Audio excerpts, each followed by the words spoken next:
If you are in recovery from your eating disorder, it is going to be difficult.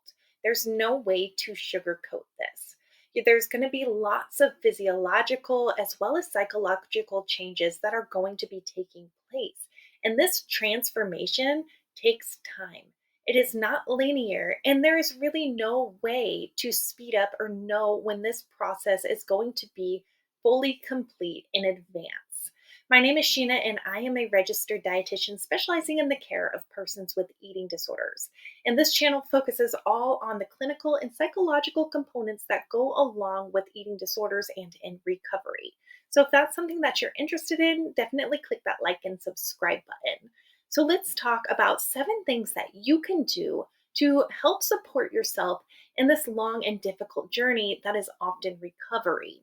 And while it is still likely going to be a very difficult process journey with lots of emotions that come up, there are some things that we can help ourselves do to help minimize the psychological and clinical impacts that come along with recovery. I really encourage you to get a support team. This includes both a clinical team of a primary care provider, dietitian, and therapist, ideally all specializing in eating disorders, as well as a support team at home, which might include parents or other caregivers, friends, since you're in a relationship with, or so on and so forth. Support is mandatory. Why? Because eating disorders thrive in secret. So if we're not sharing the experiences that we're having, that eating disorder is winning.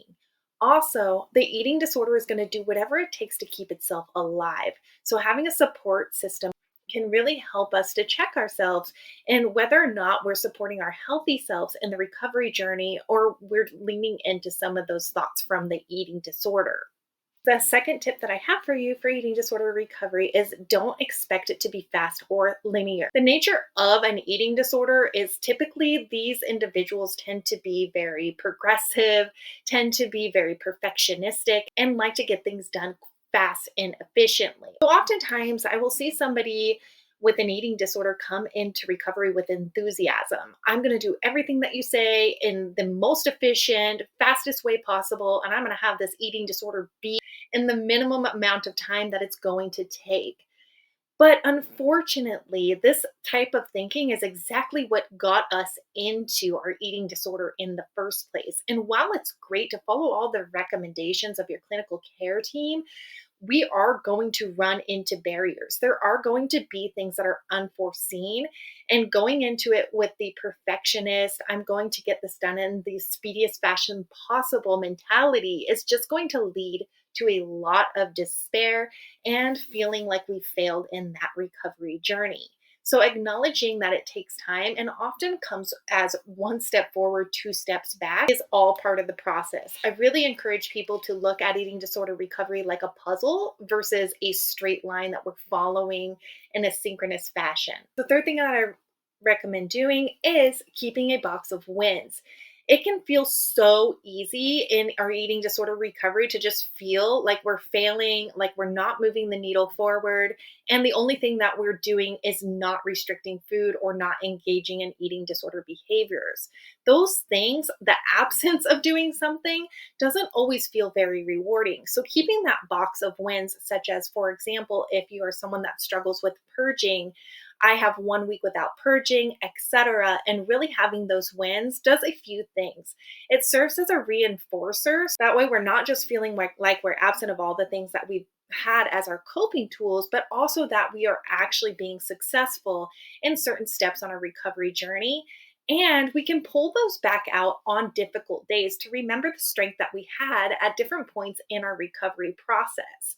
Certain things that feel impossible at the beginning start to feel very easy as time progresses. And really remembering the things that we've overcome can be really helpful as we move forward on our eating disorder recovery journey, especially on difficult days. The fourth thing that I recommend is keeping a list of rewarding activities, especially for those really difficult days. So, for example, if you're somebody that likes to do puzzles, knit, play the guitar, hula hoop, whatever it is that's something that brings you joy or has brought you joy in the past, actually write a physical list and keep it somewhere that's very visible.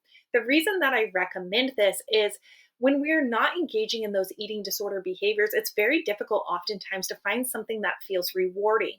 I do want to note that most of these activities are not going to feel as rewarding right away as some of those eating disorder behaviors because starvation and eating disorder behaviors actually release dopamine into the brain, and it gives us this rush of feel good emotions that are very immediate. So doing something else that is healthy, such as knitting, etc., it's going to take some time for that behavior to feel as good as some of those behaviors from the eating disorder, just because of the sheer physiology of how behaviors of an eating disorder interact in the body. Next thing that I always recommend is to pick your favorite mantra, quote, Bible verse, etc., and have 3 or 4 of these handy at all times that you can recite in your mind when things get really, really difficult. Also, try placing these around your home on post-it notes or using something like mirror markers to keep these on your bathroom mirror to remind you every day of your strength and resilience in eating disorder recovery, especially as that eating disorder voice gets louder. A simple quote, mantra, etc., can go a long way in just keeping us steady day after day in our recovery journey. The next thing I recommend is keeping a journal. Again, like that box of wins, this kind of helps to highlight the difficult journeys that you've been going through. You can also use things like positive body prompts, etc., to help us really dig into some of those deep emotions that we're struggling with in our recovery journey. This recovery tip that I have for you is separate your facts versus feelings. Write these down if you have to. Our eating disorder voice likes to take some of the deep emotions that are often involved in eating disorder recovery and transfer them into looking a lot like facts. I hope that you found this information helpful. If so, please consider liking, subscribing, and sharing with a friend.